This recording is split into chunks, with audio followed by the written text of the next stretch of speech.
Greetings, Culturians, and welcome back to the channel. Today, we have a short video talking about the masculine franchise Predator and what exactly happened to it. It lost probably closer to 80 million, and it looks like there's no plans in sight to try to rectify or correct any of the damage done. And I don't blame them, because Predator and even Alien has become a complete dog's dinner when it comes to the box office and any potential that it may have. And it's all because Hollywood released the worst possible creators on a current product that needed no improvement.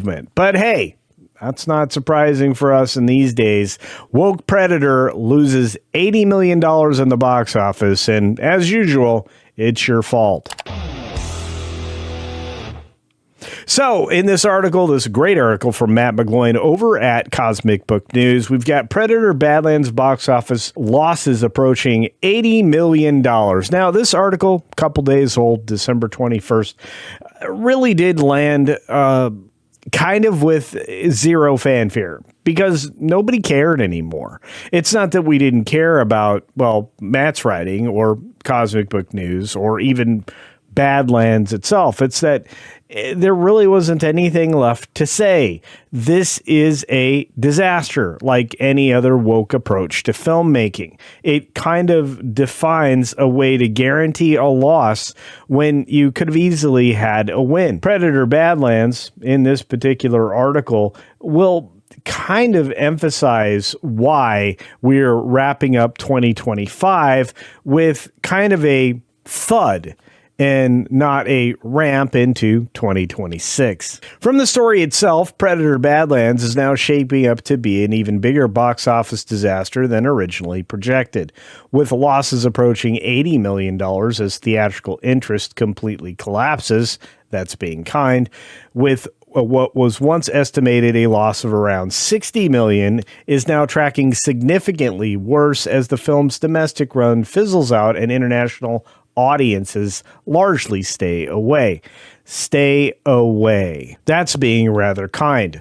Nobody was interested in seeing this film. The visuals, even in the trailers, looked a little rough, and the mix of characters and kind of the story just pushed fans away from the franchise and potentially maybe even the Alien franchise as well. A lot of crossover lore was supposed to be in this film, and despite all of that and the best effort I've seen at marketing at one of these films recently, nobody was interested, including yours truly, who was just pretty much done. Now, the box office did drop off a cliff, as I mentioned before, and weekend 7 was just kind of a disaster. The box office found a brutal hit in week 7, plunging 78.3% to just $213,000. The film also lost roughly 70% of its remaining theaters, a clear sign that exhibitors are done with it. It also means that, of course, the controller of this, which was 20th Century Fox, didn't want to put any more money or any more effort into forcing theaters to keep this on their screens. There just isn't any reason. And believe it or not, Disney's notorious for pushing the widest possible release for the longest period of time, much to the detriment of not just other films, but to the exhibitor's own best interests. At this point, the domestic box office is effectively finished. There's nothing else out there. There's no more opportunity, and there's no new audience that's going to show up to see this thing. It is what it is, and the tallies now sit at $90.6 million, about 50% domestic, and international at $92.8 million, about 50% or nearly 51% international. Worldwide, we got $183.4 million, and that's well short of what is considered a break-even point by modern Hollywood standards. Between production costs, marketing, and distribution expenses, you're looking at a break-even around $262 million, making this a very fall short kind of approach to filmmaking, or at least some kind of a profit-taking oriented business. And international audiences really weren't having it. They couldn't save it. It's not like this was something that was getting the pop that you would get in some place like China or even other markets. Disney was likely hoping that international markets would help save it, like it did with Zootopia, and of course they were hoping for with Avatar Fire and Ash, which just doesn't seem to have showed up in as big a numbers as I'm sure they were counting on. But the overseas box office barely edged past domestic, and there was no late surge from key territories, again, like China, to make this thing seem like a success. The global interest has been fading fast in the franchise, and the television product Alien didn't really pop either. There's little chance that the film will meaningfully improve the final numbers. In fact, I would say they died about when this article was released on the 21st of December. Losses now nearing $80 million based on the worldwide gross and estimated total cost. Predator Badlands is now on pace to lose close to $80 million theatrically.